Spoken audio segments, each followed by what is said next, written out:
Boa noite, tudo bem? Boa noite a todos. Boa noite. Oi, boa noite. Podemos começar? Pode a hora que você quiser. O pessoal vai entrando aí ao longo do caminho, né?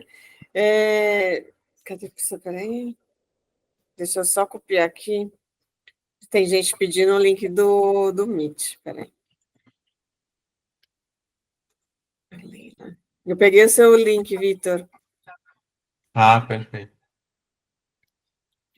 Gente, obrigada, boa noite, sejam bem-vindos. A gente está fazendo esse projeto aí, chamado Marketing na Mesa, que é para ajudar os empresários, seja de qualquer segmento, a ter mais visibilidade, reputação e, consequentemente, né, ajudar aí no faturamento das empresas, né? E nós vamos fazer 2 formatos por mês. Uma reunião presencial, que é no Aroa Garden Bar, que é na Zona Norte, perto do Campo de Marte, que já fizemos aí agora nesse mês de novembro, no começo, e uma reunião por mês online. Então, são 2 encontros mensais. Todos são gratuitos, cada encontro é um tema diferente, né? E dessa edição agora a gente vai falar sobre experiência do cliente com o Eduardo Neves. Edu, seja bem-vindo. Obrigado. Estou aqui admitindo as pessoas. Chegando um monte de gente. Pode ir, que eu estou adicionando aqui. Vamos lá. Bom, pessoal, boa noite. Eu sou Edu Neves, eu trabalho com marketing e vendas aí há muito tempo, mais de 20 anos, e nos últimos 12, 13 anos eu foquei em experiência do cliente, porque eu entendo que é talvez uma das únicas coisas que a gente tem hoje para diferenciar o nosso negócio da concorrência de maneira realmente plena. E aí a ideia hoje é a gente conversar um pouco sobre esse tema, desmistificar alguns pontos, esclarecer outros, responder pergunta, como a Thaís falou, né, que está até no convite, é um bate-papo descontraído numa mesa de bar, no Zoom, no caso, no Google Meet, só para bagunçar um pouquinho mais o que a gente está fazendo por aqui. Então, queria agradecer a presença de todo mundo, os que vão chegar ainda já fica com agradecimento quando forem ver a gravação, e acho que a gente pode começar por onde você quiser, Thaís, você é mestre de cerimônias, estou aqui para te servir. A gente já começa um tema desmistificando aí vários temas, né? Então, sucesso do cliente, experiência do usuário, tem muita confusão, né, nessas nomenclaturas aí, né, Edu? Conta um pouquinho aí sobre a diferença entre eles, o que define uma boa experiência. Não é incomum você ver as pessoas, quando a gente fala de experiência do cliente, fazer essa confusão, né? Entenderem que experiência do cliente, sucesso do cliente, experiência do usuário, é tudo a mesma coisa, e não é. São coisas que realmente estão integradas, são disciplinas que estão integradas, que a gente precisa ter em boa parte dos negócios, mas que a gente precisa saber como aplicar. Por exemplo, quando a gente fala de experiência do usuário, isso é basicamente design de interação. Então, quando você tem um produto, seja um produto digital, um produto físico, como é que a pessoa tem uma experiência de chegar nesse produto, de consumir esse produto, de estar bem com esse produto? Vou dar alguns exemplos, né? Uma das coisas que é muito elogiada é como a Apple embala os produtos dela. Você tem vídeos e vídeos no YouTube das pessoas abrindo uma caixa com produto da Apple.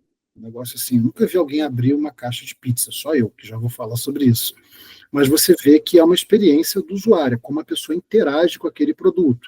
No caso, um serviço, você tem aplicativos de banco que você pega o seu celular e você consegue, com um polegar, fazer a maioria das operações.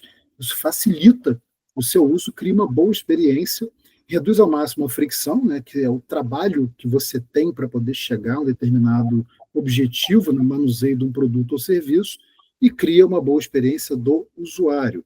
No caso de um produto físico, eu até postei no meu Instagram recentemente uma coisa que eu gostei muito em São Paulo, que eu pedi uma pizza no iFood. A pizza não teve nada demais, mas o que aconteceu?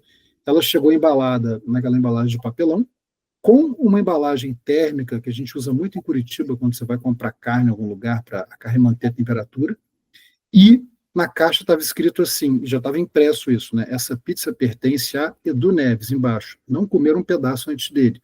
uma mensagem simpática. Legal. A grande vantagem, eu estava em São Paulo na semana passada, acredito que muita gente é de São Paulo, quem não for eu digo, choveu de segunda a segunda o dia inteiro, né, com algumas pausas.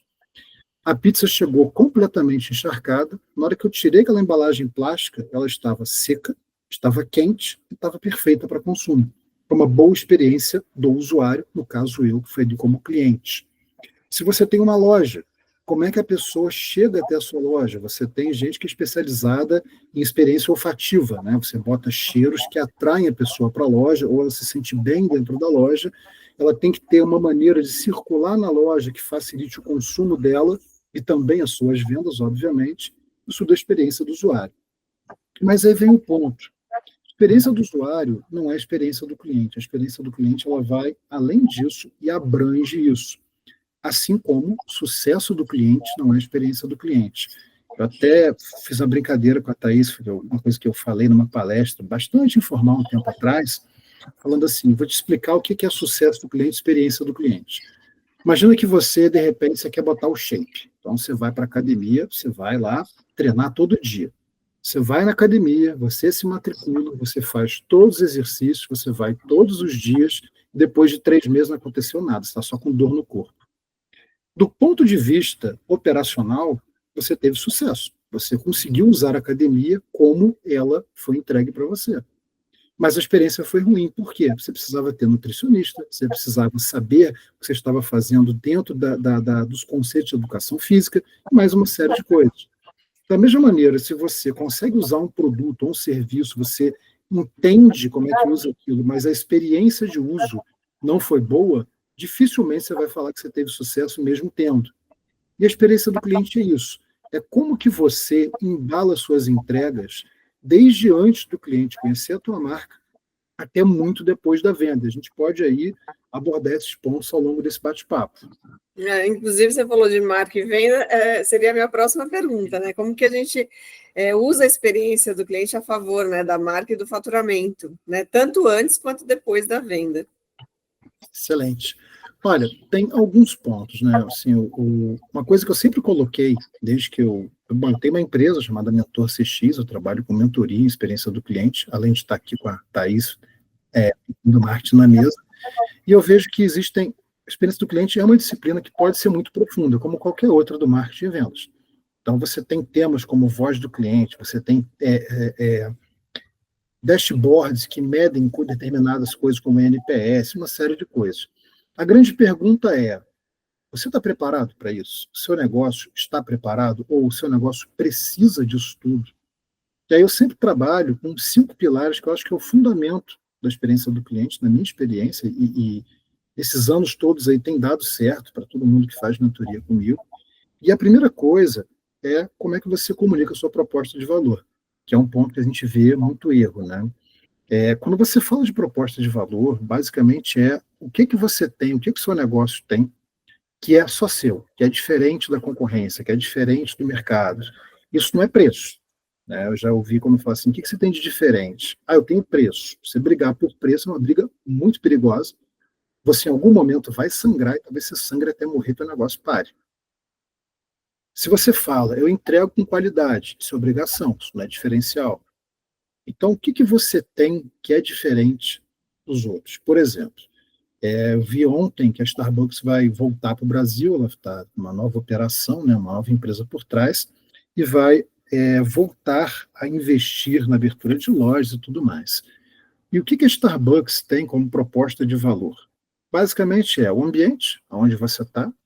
Hoje já é um lugar comum, mas é a pessoa botar o seu nome no copo lá de café e te chamar pelo nome.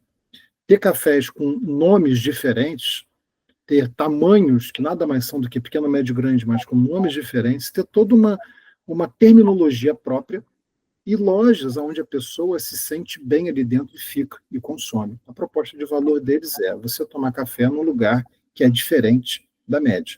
Era assim. Hoje a gente sabe que tem aí um monte de concorrente que faz igual até melhor do que o Starbucks. Então, do ponto de vista do seu negócio, o que você tem que ninguém tem? Então, assim, no meu caso, o que eu falo da Mentor CX? O meu diferencial eu ensino para você os fundamentos para você construir uma boa experiência para o seu cliente. Você falar assim, então você vai me ensinar a voz do cliente? Não, não vou. Eu vou te ensinar os 5 pilares. Se você precisar de mais, eu tenho o maior prazer de te apresentar várias pessoas da área, você pode falar com elas, você pode estudar em outros momentos, mas o fundamento é mais do que o suficiente para a grande maioria das pessoas. Então, a primeira coisa que você tem que fazer é descobrir qual é a sua proposta de valor. E tem métodos para isso. Não é simplesmente você botar o dedinho para cima e procurar alguma coisa, né? Você tem processo, você tem exercício, você tem abordagens que te permitem definir com bastante precisão a proposta de valor do negócio. Quando você define essa proposta de valor, você acaba sempre conectando com um segundo pilar, que é para quem que você quer vender.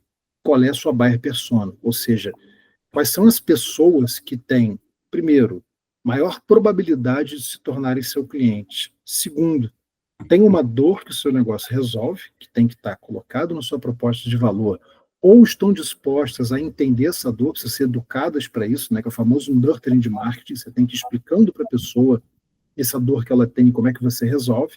E terceiro, tem como pagar o seu ticket. E aí, Thaís, eu acho que é um ponto que a gente precisa colocar, é que tem muito negócio que, a gente até falou isso no Marketing na Mesa lá no Aroa, né? Tem muita empresa que investe, muito pequena empresa, pessoas que estão empreendendo, que investe muito em marketing digital, mas assim, ela quer fazer um tráfego pago, talvez toda a Zona Norte de São Paulo. Tá, mas a Zona Norte de São Paulo, para quem? Quais são as pessoas que estão ali que têm maior probabilidade de comprar de você? Não é melhor você reduzir esse teu target, trabalhar com pessoas mais propensas a consumirem?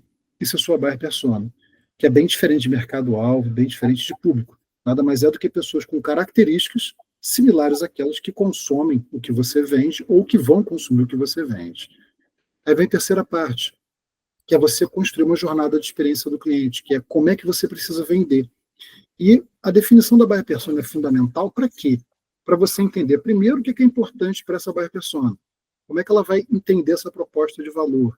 Como é que ela vai chegar até você? Como que você vai criar cada fase para você atrair essa pessoa, para você despertar um desejo de consumir o que você está comprando, para você converter essa pessoa em um cliente e para depois continuar entregando com excelência. E depois você vai para um outro passo, que é como é que você sustenta isso, que nada mais é do que pegar design de experiências ou design de serviços e você criar um blueprint de serviços, aonde que pessoas, processos e tecnologias entram em cada momento, né? Qual é o momento que você pode botar um bot de WhatsApp para atender? Em que momento um ser humano tem que entrar na jogada? Né? Se você tem uma loja, uma coisa física, né?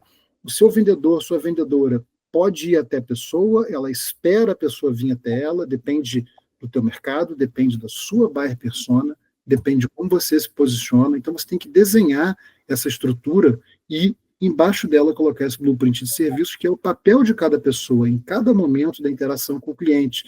E aqui é o momento que você não pode deixar cair o bastão.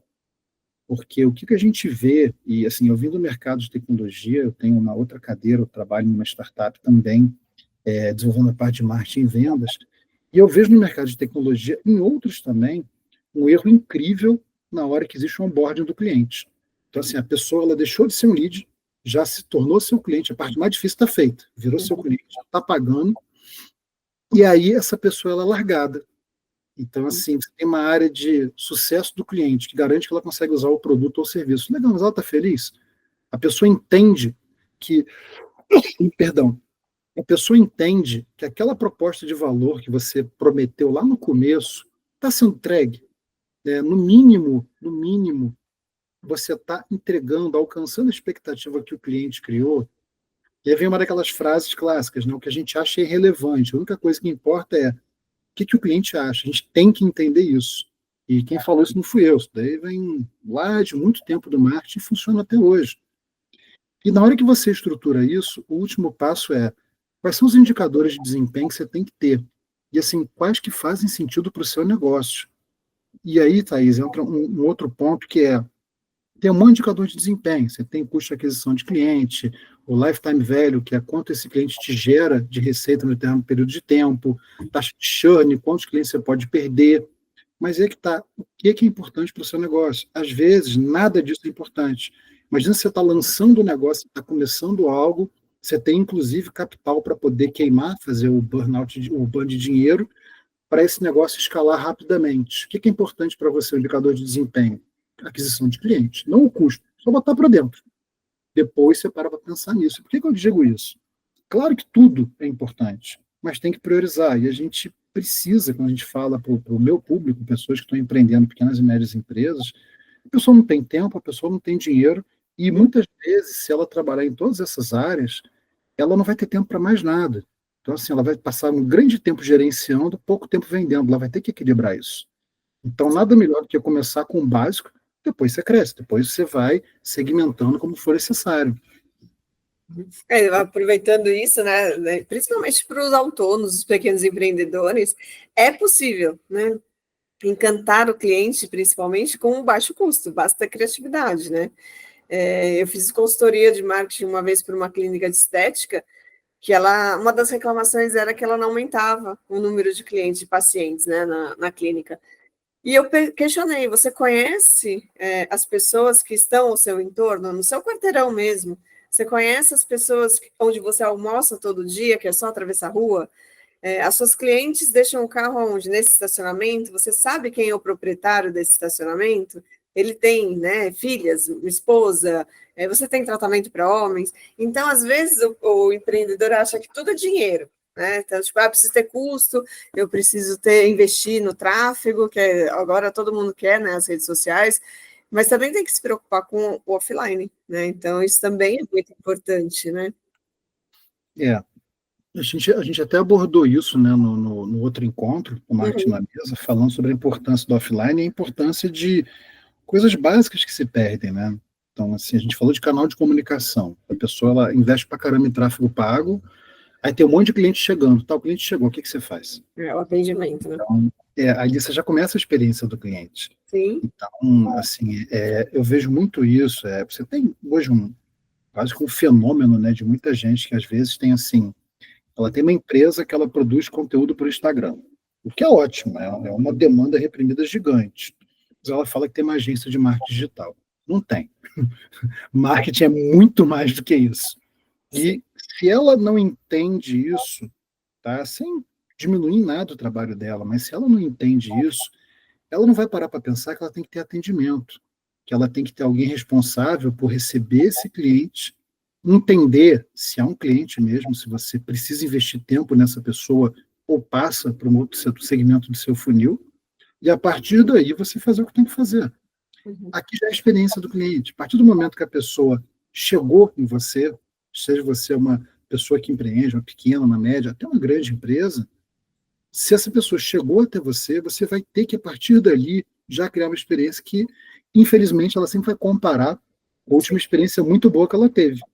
Então, assim, se você tem uma loja pequena e você leva 15 dias para entregar, sinto muito, cara. O Mercado Livre entrega em 2, a Amazon em 2. Ah, mas eles são muito maiores do que eu. São muito maiores, mas o seu cliente já tem essa expectativa estabelecida.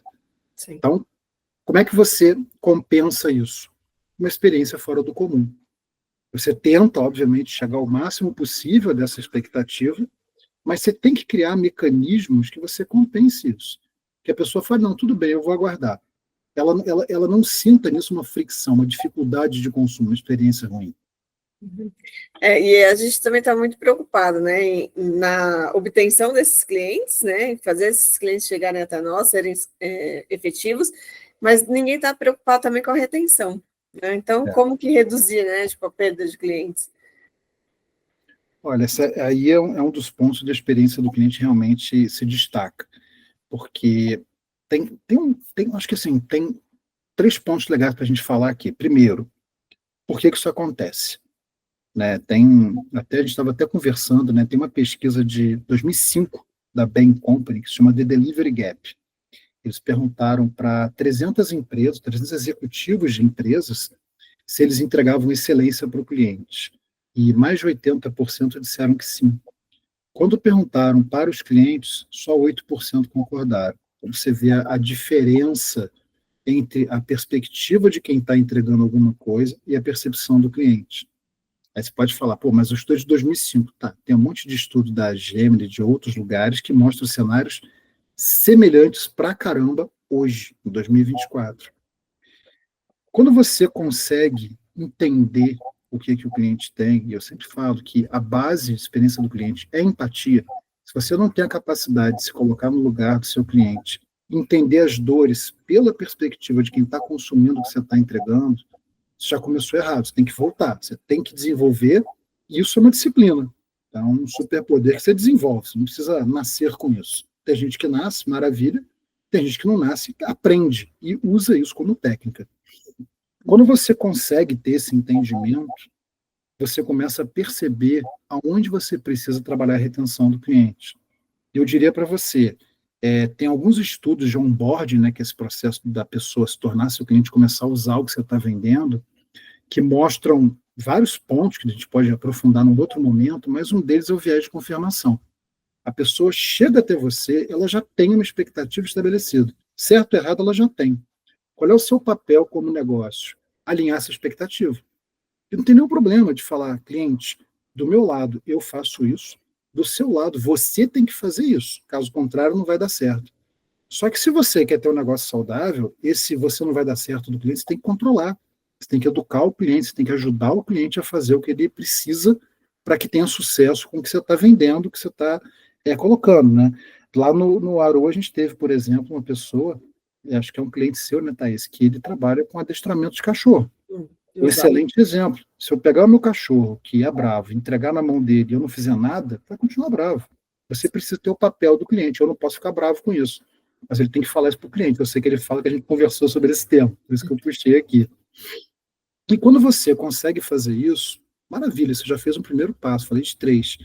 O segundo, não adianta colocar na mão de vendedor cuidar do cliente. Isso está errado. Isso está errado. Vendedor serve para vender. Você tem aí talvez um dos métodos de maior sucesso, mais conhecido, que é a receita previsível, onde você tem uma pessoa que classifica o cliente, uma pessoa que fecha a venda e uma pessoa que cuida desse cliente ao longo da vida dele.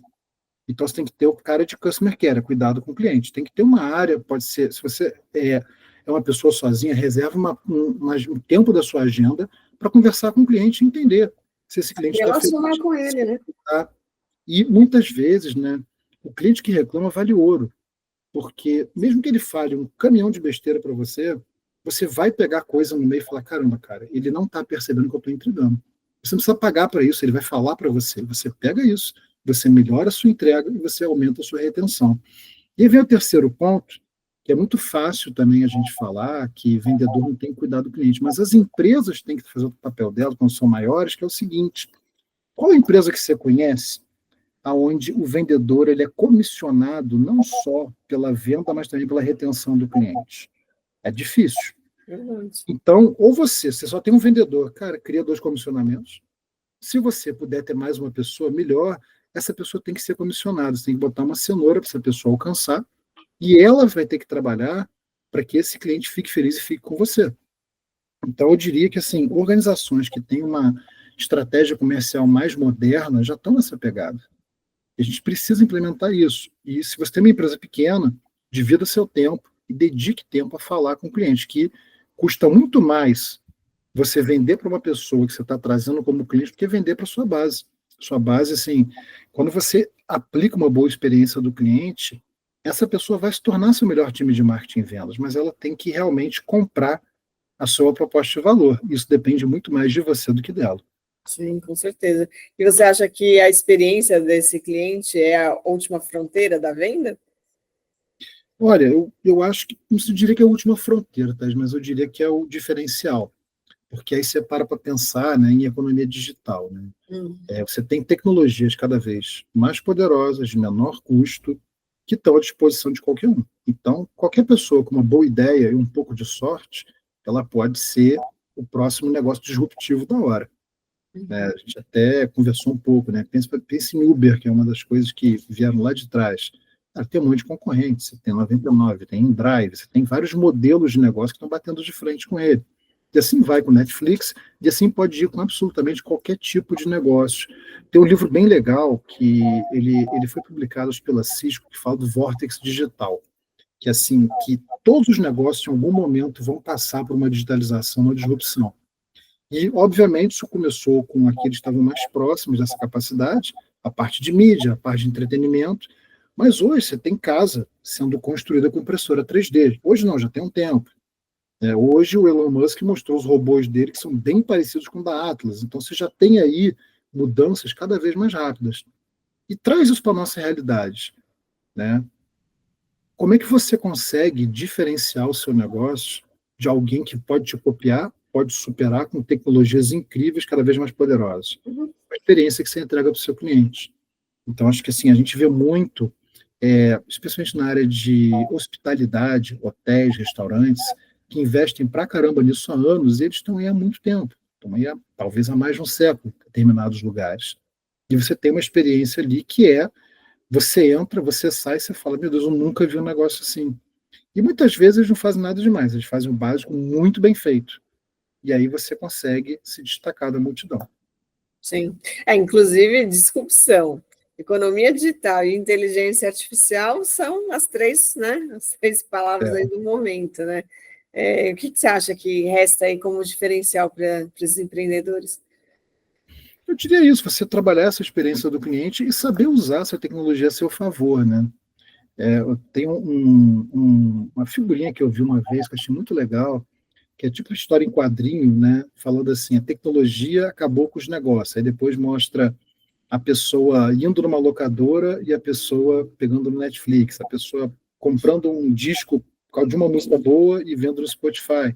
Então, assim, a tecnologia não acaba com nada. A tecnologia, ela cria modelos de negócios onde a experiência que as pessoas percebem é o que vai guiar. Eu vejo muito assim, pense assim, acho que, deixa eu olhar aqui, talvez tenha gente aqui que não sabe o que eu vou falar, mas há uns anos atrás, você queria ver um filme no fim de semana, você tinha que vou pegar aqui em Curitiba, você tinha que andar até uma locadora, você tinha que entrar na locadora, você tinha que olhar o filme, você não sabia qual filme você ia pegar, porque não tinha IMDb no seu celular, você tinha que perguntar para a pessoa da locadora que sabia de filme, que estava ocupada, que tinha mais um monte de gente igual você fazendo a mesma coisa, você tinha que pegar um filme, levar para sua casa, botar num aparelho, torcer, se fosse um VHS, para a fita não enrolar, se fosse um DVD ou um Blu-ray para ele não estar arranhado, assistir, olha só, a minha mão aqui, voltar para a locadora e entregar 10 passos. Tinha que rebobinar a fita ainda. Ou pagava multa. Pagava multa. Netflix, ou para não ficar gravado só Netflix, ou Paramount, Apple TV, o streaming que você quiser. Cara, você pega esse negócio aqui, você aperta 2 botões e você está vendo. Né? Então, assim, ali você matou uma fricção de 10 passos, pelo menos, você tornou 2. E estou vendo no meu celular. Aí peguei um avião, entrei no avião, eu baixei, estou vendo, cheguei em casa, quero ver na TV. Eu clico, começa de onde eu parei no celular. Então, você vê que, assim, é a experiência que você está entregando para o teu cliente. E essas ferramentas, muitas vezes, estão à disposição da gente. Você fala de inteligência artificial, poxa vida, você tem um chat GPT hoje que é cada vez mais poderoso, entre outros, Midjourney, mais um monte de coisa que você pode usar no teu negócio. E boa parte dessas ferramentas, a versão gratuita, atende a quase todo mundo. Então, a gente pode usar isso. O único problema que eu vejo de receio é usar com moderação. Uma vez eu escrevi no chat GPT, perguntei alguma coisa sobre metodologia Disney, ele falou um caminhão de asneira para mim. Eu escrevi lá, que eu chamei ele de chatão. Falei, chatão, tá tudo errado. O que você está fazendo aí? Aí ele, não, veja bem, e corrigiu.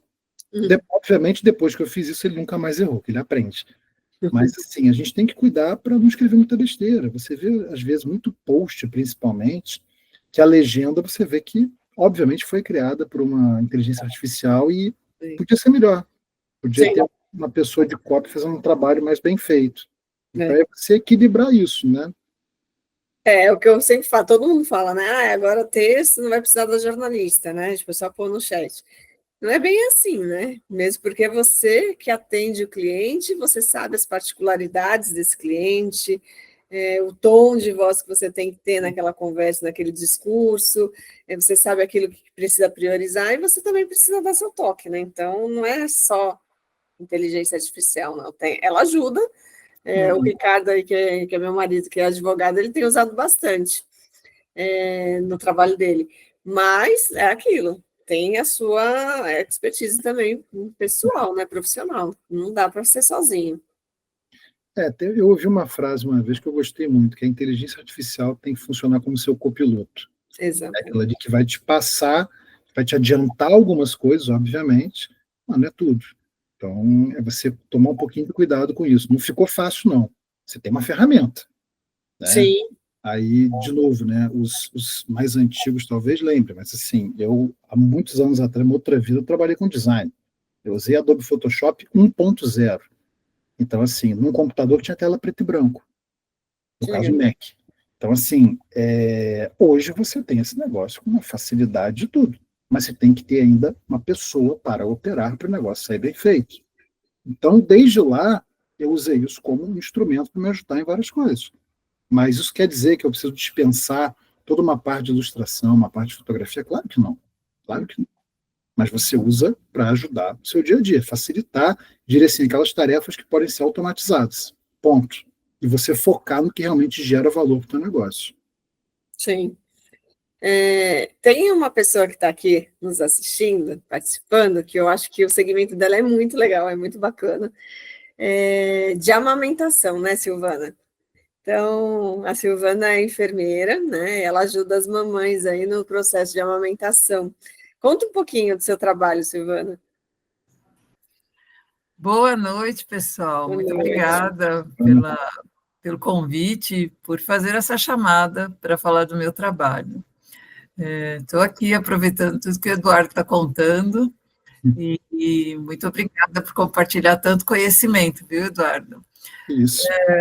Honra. O meu trabalho, né? Eu sou enfermeira, graduada há um tempão e há pouco mais de 6 anos empreendo no segmento do cuidado materno-infantil, onde eu participo da jornada da amamentação. Temos muitas mulheres por aqui, alguns homens que talvez tenham acompanhado aí o nascimento de crianças e se lembram como foi desafiador o começo da maternidade e da paternidade, né?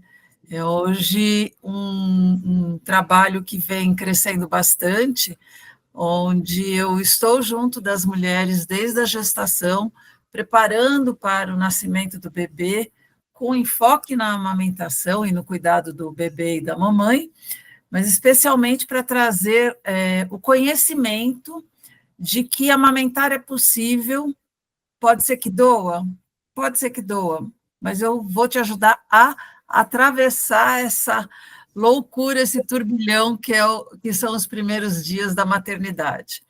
Com muita informação e muita paciência, a gente consegue passar com um pouco mais de leveza. E o meu trabalho chega até o desmame, porque hoje a gente não faz mais como antigamente, que punha um curativo na ponta da mama e falava que tinha um dodói e acabou e não podia mais amamentar.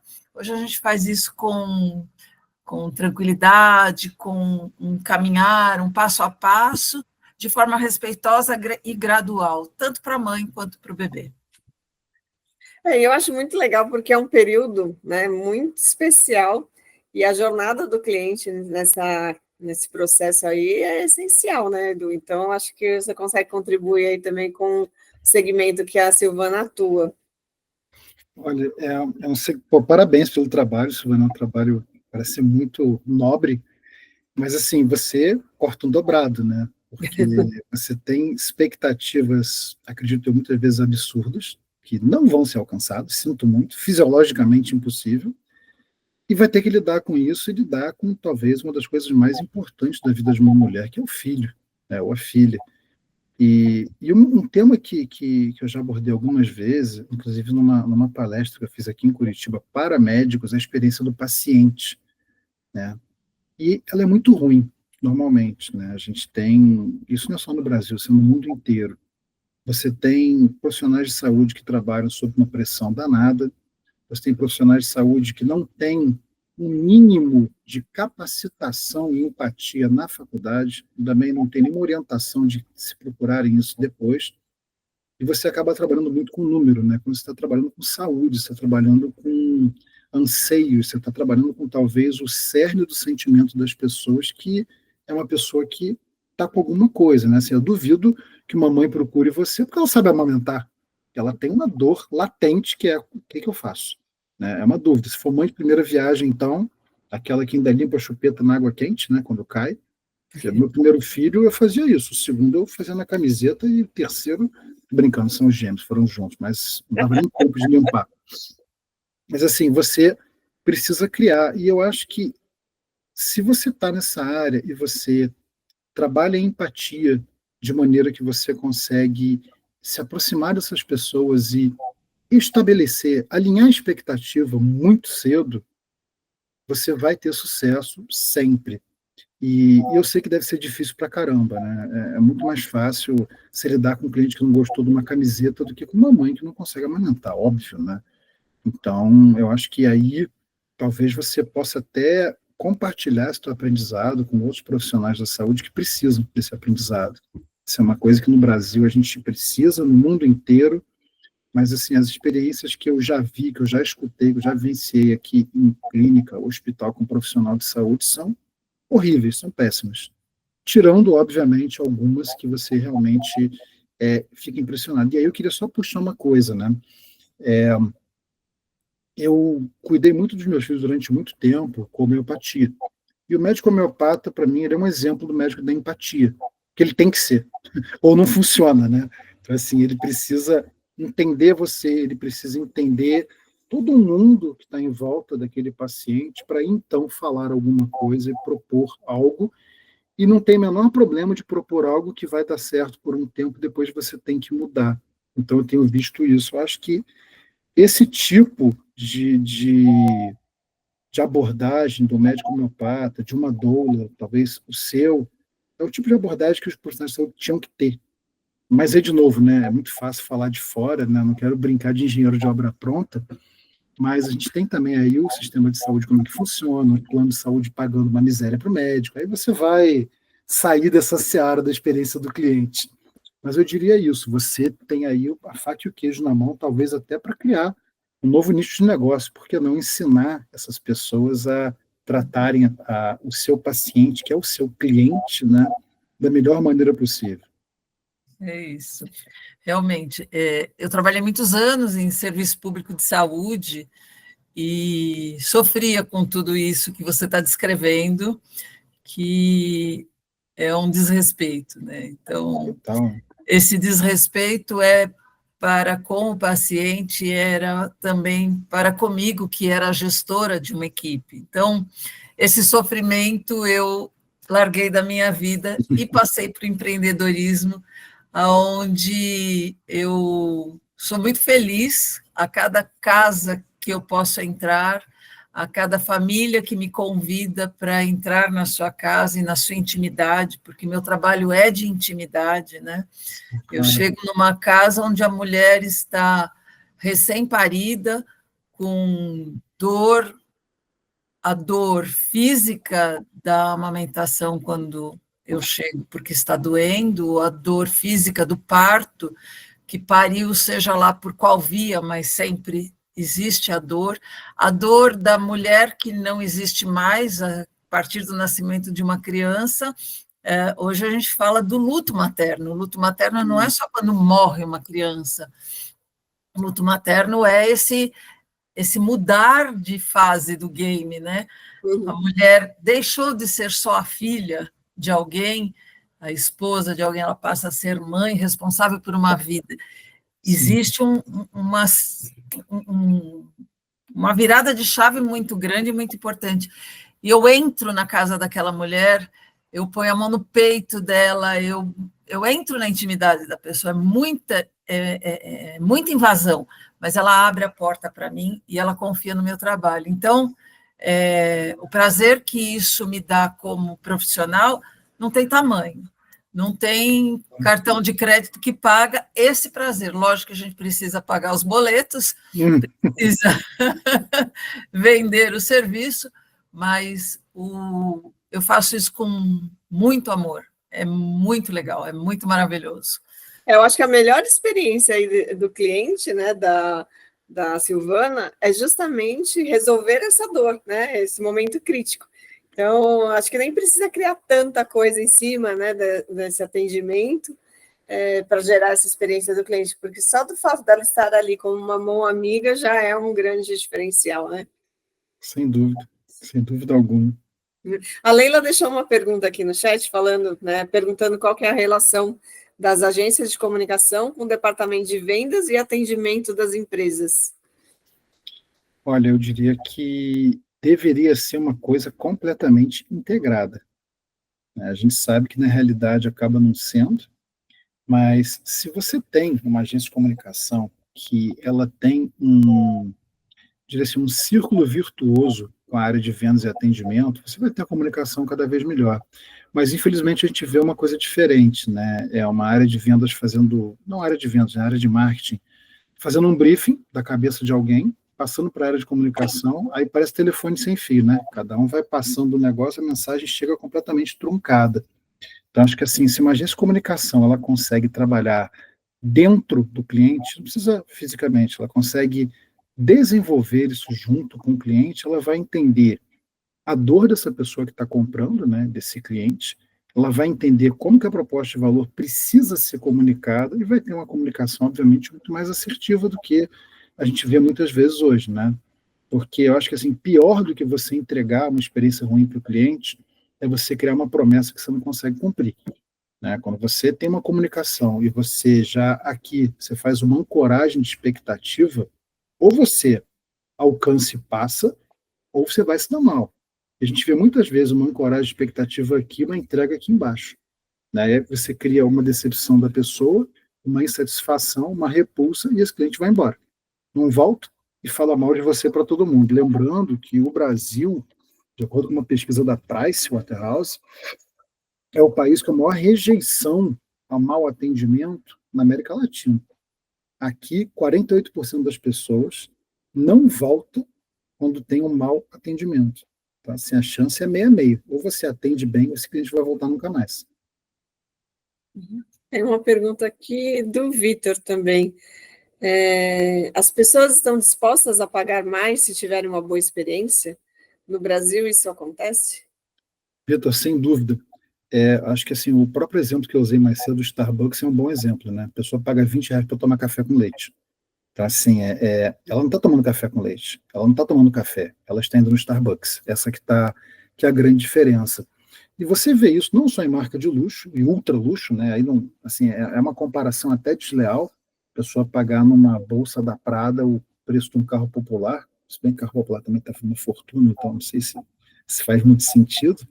Mas quando a gente traz para dentro da nossa realidade, se eu não me engano, são quase 60% das pessoas no Brasil que estão dispostas a pagar mais quando um produto ou serviço ele é embalado para uma boa experiência.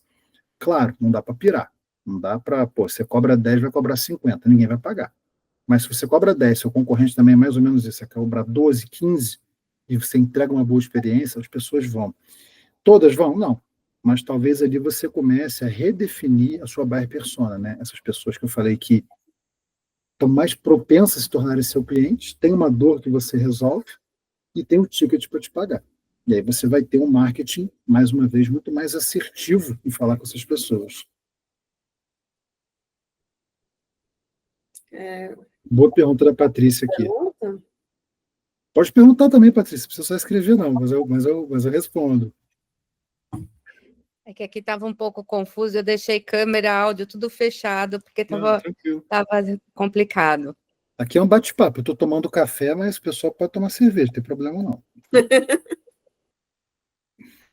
Ela deixou aqui no chat, né? Se você consegue compartilhar alguma experiência bem-sucedida de abrir espaço para a voz do cliente dentro da empresa, colocando essa voz efetivamente no centro da tomada de decisão.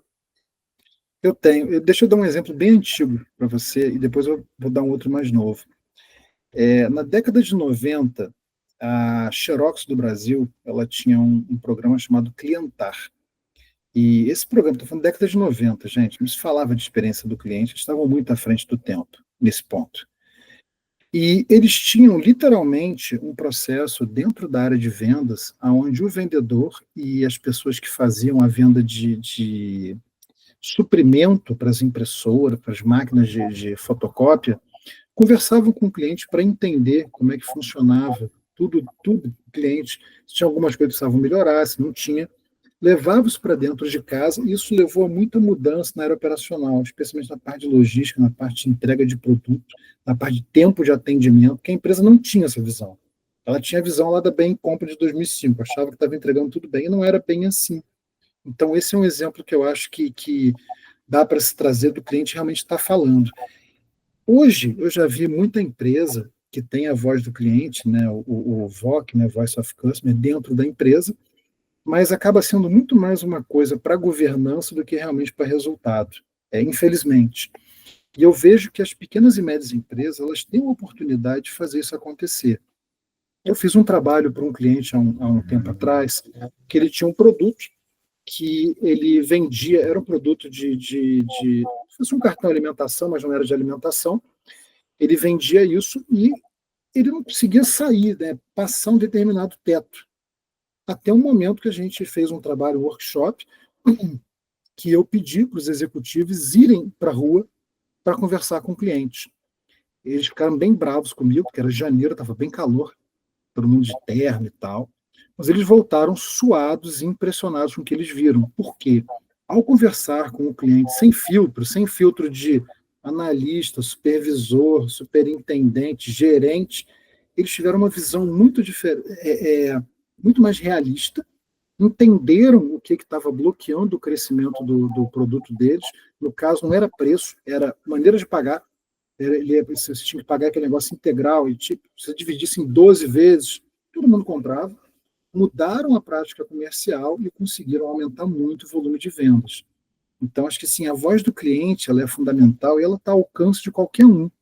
Por isso que eu falo, quando você vai construir uma buyer persona, né, definir quem é que compra de você, não é para você pegar um PowerPoint com a foto da Maria da Silva, que alguém definiu ali, pegou num banco de imagens, e trabalhar. Você tem que conversar com o cliente. Você tem que validar o que você está fazendo. E um ponto que eu não falei, né? Você construir a experiência do cliente é muito design thinking, é muito de você ter uma ideia, você criar várias alternativas, validá-las com o mercado e ir centrando em algo que realmente funciona. E lembrando que, né, que o mercado é dinâmico, o cliente também é, você vai ter que revisar isso de tempos em tempos. Ou você vai acabar com alguns jornais que estão falindo porque os assinantes estão morrendo. Literalmente, já ouvi essa história em alguns lugares. Então, assim, você acompanha o mercado e vai entendendo o que é importante para o cliente, e a única maneira de você fazer isso é conversando com o cliente, ou vai ter um momento que você vai dançar, porque alguém vai fazer isso. Não sei se foram bons exemplos, trouxe exemplo bem antigo, né, mas e outro mais novinho. Foi muito, muito nítido, muito providencial que você trouxe, bem didático. O que eu acabo percebendo no dia a dia é que as pessoas, os profissionais, eles criam produtos, serviços, processos, etc., que eles acreditam que seja a melhor entrega possível, né, para esse cliente. Mas não ouvem efetivamente o que o cliente tem para dizer, ou ouvem como uma reclamação, não como uma oportunidade de melhoria. E ainda que muitas vezes desenhem ali uma buyer persona, desenhem uma jornada, aquilo vira uma foto, né? Prega na parede, fica ali cristalizado, não se atualiza, não reorienta o trabalho o tempo todo com esses novos hábitos de consumo que acontecem absolutamente o tempo inteiro. Se a gente não ir longe, pegar a nossa forma de consumir, cada um a sua, antes da pandemia, durante a pandemia, pós-pandemia, né, mudou completamente. Todo mundo passou por experiências diferentes do que já tinha passado antes, ainda que fossem pessoas que fossem e-consumidores, né, consumidores acostumados com o digital. Porque o cenário mudou completamente, porque a velocidade, a questão de conveniência, de como é que a gente prefere trafegar entre os canais, eu acho que mudou muito. Mas ainda tem muita empresa congelada no tempo e cristalizada com aquela ideia de não, eu sei, eu conheço o meu cliente, eu sei o que é melhor para ele. Olha, eu já ouvi muito isso, eu sei, eu conheço o meu cliente. Eu digo assim, eu não conheço nunca. Eu conheço o cliente que eu estou conversando ali, e rapidamente eu vou ter que falar de novo. E assim, só para trazer uma coisa, até teve lá no grupo Cafeína algumas pesquisas de comportamento de consumo que eu achei incríveis. Eu não lembro se foi nelas que eu li, mas eu vi um negócio bem interessante falando sobre geração Z, né? Então, assim, os millennials, todo mundo brinca, faz brincadeiras, às vezes até de mau gosto, com geração Z, que geração Z é o consumidor de agora, gente. Então, assim, esse papo de, você tem que estar na primeira página do Google. A geração Z não usa o Google. Eles usam o TikTok. Eles usam agora o WhatsApp com inteligência artificial. E estão falando de coisa que aconteceu de, talvez, 2 anos para cá, acelerou muito. E muita empresa está preocupada com o SEO da página dele, porque aquilo é a coisa mais importante do mundo. Não, aquilo é importante também. Mas a gente tem que olhar outros mercados, né? Outros mercados não, outros canais de comunicação com o mercado. Então, assim, vai mudar o tempo todo. Não tem como. E aí, aqui, em casa de noite, ele está querendo participar da conversa. E você ainda vê um outro ponto aqui, que é o seguinte, né? A gente tem a questão de longevidade das pessoas. Então, assim, eu vi de vez em quando eu vejo umas coisas meio loucas, vi um canal no YouTube falando sobre um pesquisador norueguês, que o cara, enfim, foi lá no Polo Norte, que ele é Amundsen, tem uma foto dele com 33 anos. Gente, ele parece mais velho que meu pai, que morreu com quase 80. Então, assim, a longevidade hoje, uma pessoa de 50, 60 anos, ela consome muito e tem dinheiro para consumir. Sim. E é um mercado que muita gente não olha. Então, assim, isso tudo vai mudar cada vez mais. Você tem que estar falando com esse cliente, tem que estar antenado. Não existe mais você não estar o tempo todo próximo do cliente. Dá trabalho? Claro que dá. Mas se você tem esse trabalho, o seu concorrente pensa igual, você vai atropelar o concorrente. Não porque você é melhor do que ele, mas porque você escutou o seu cliente e entendeu qual experiência você precisa entregar. Não o que você quer. Não, o que você quer é irrelevante. O que o cliente quer? A gente precisa entender isso.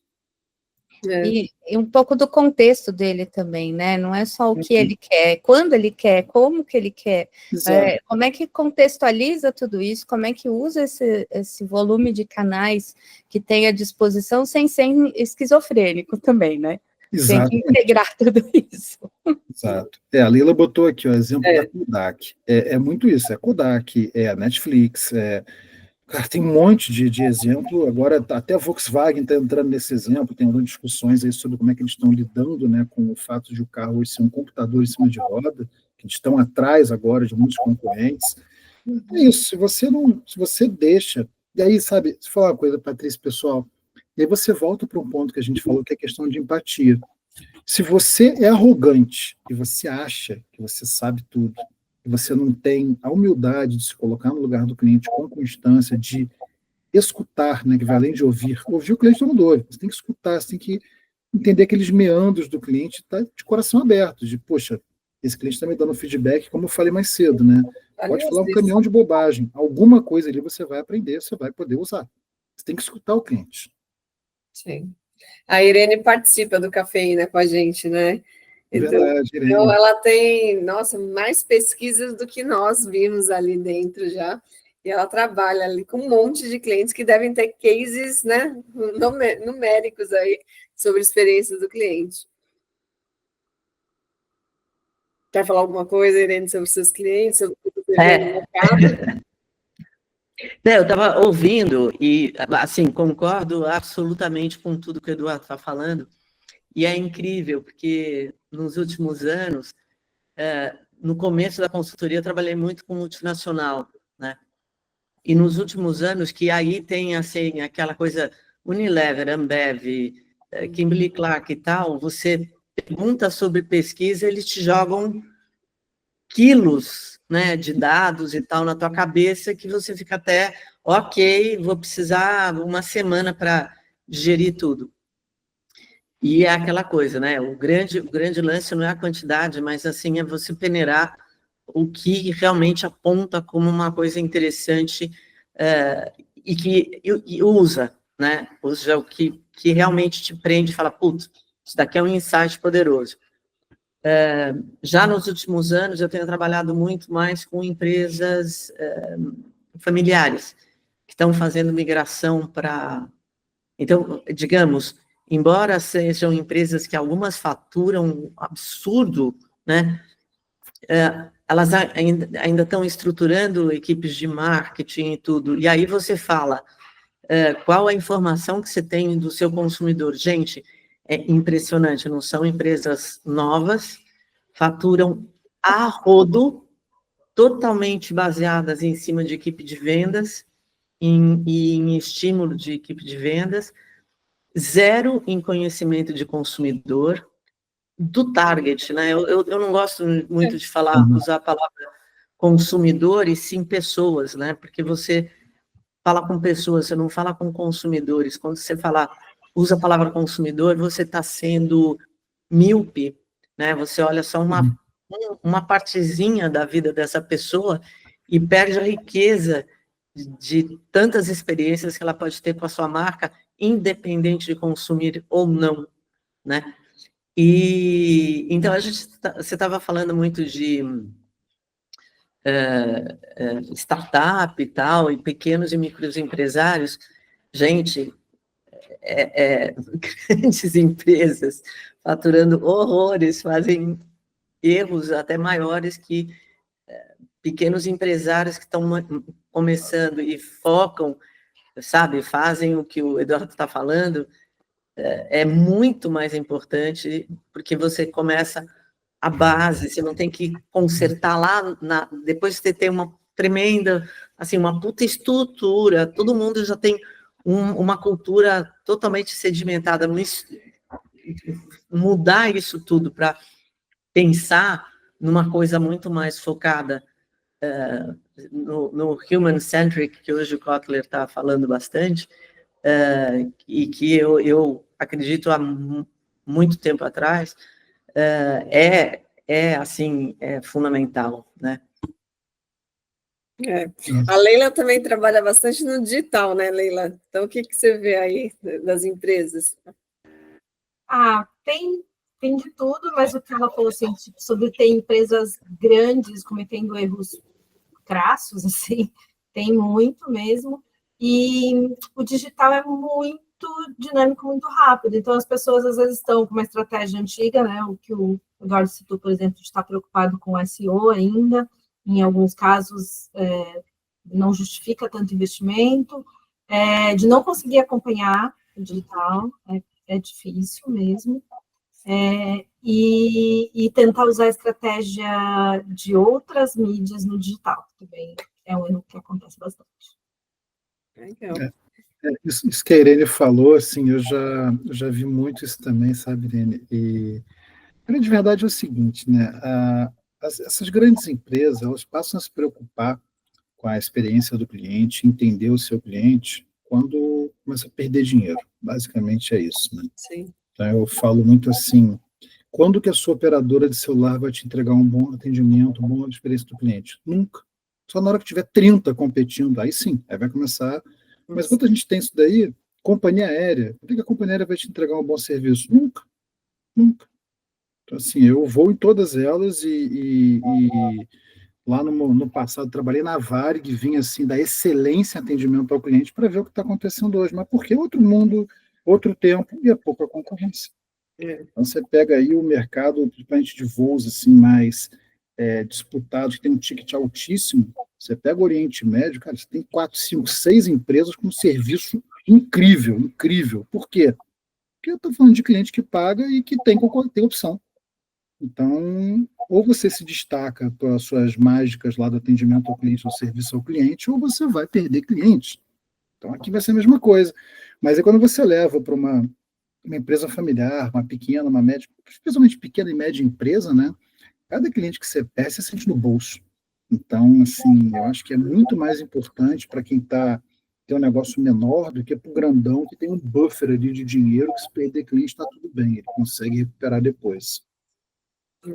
Você só se entregou, viu? Só entregou sua idade, Varig, fita de VHS, só deu exemplo, né? Naftalina aqui. Já fui CISOP de BBS, pronto, agora falei um negócio que ninguém sabe o que é. Estou brincando.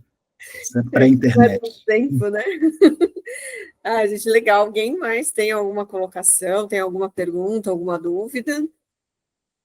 Quer acrescentar uma coisa? Desculpa, eu pulei aqui.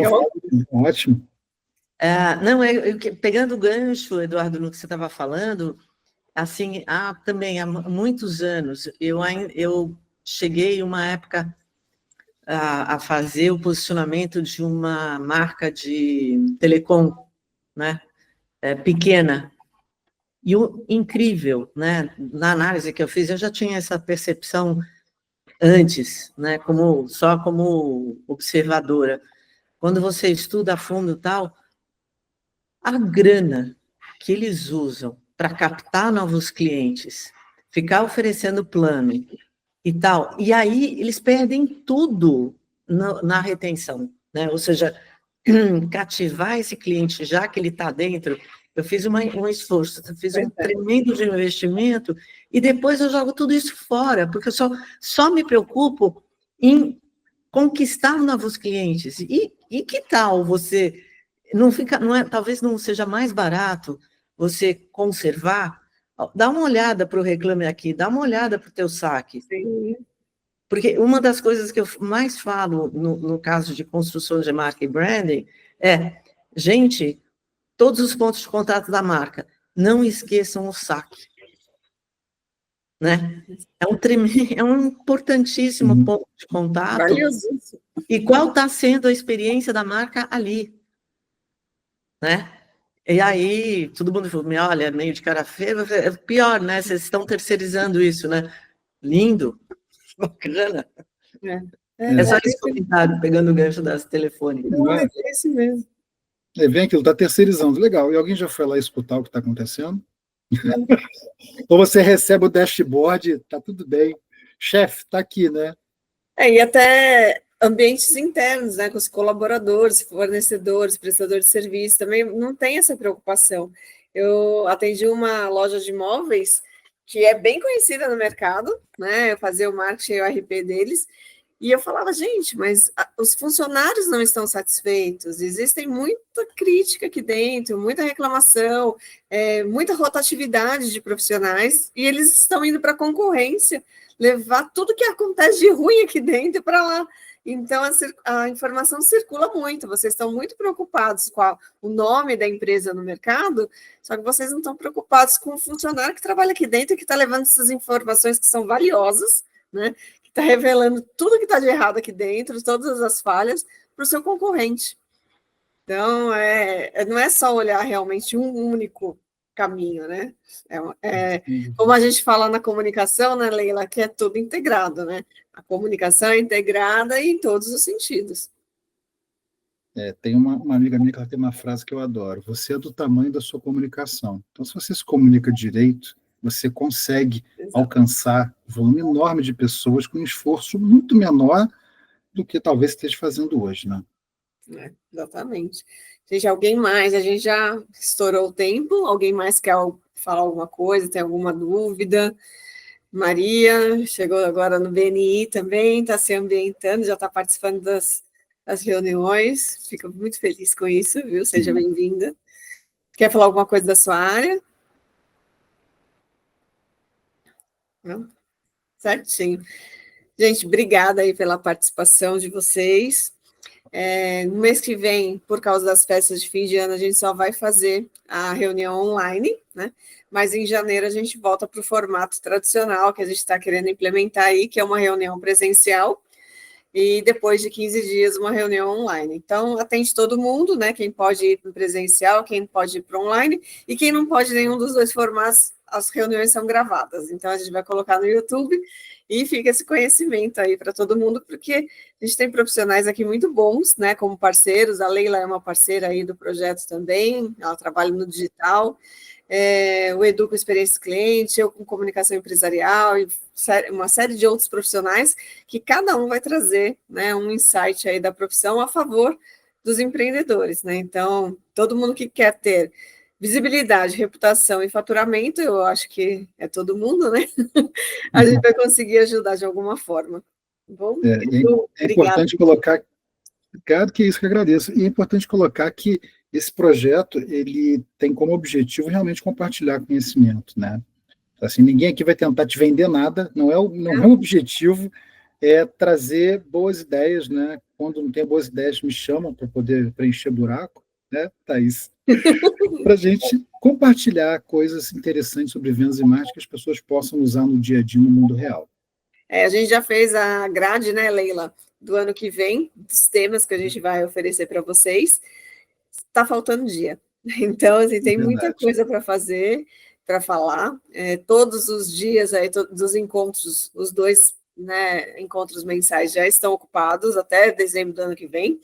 Então, vamos ver se, conforme as coisas forem acontecendo, o projeto for tomando um corpo, de repente a gente até aumenta o número de encontros. Isso aí. Gente, obrigada pela Muito legal, participação. parabéns. E quem perdeu aí o comecinho, enfim, depois a gente vai colocar na internet, segue lá no Instagram da Publicar, a gente vai colocar no Linktree e vai começar a subir os vídeos, tá bom? Isso aí. Bom feriado, pessoal. Bom descanso para todo mundo. Uma boa noite. Valeu. Obrigada, tchau, tchau. Tchau, tchau.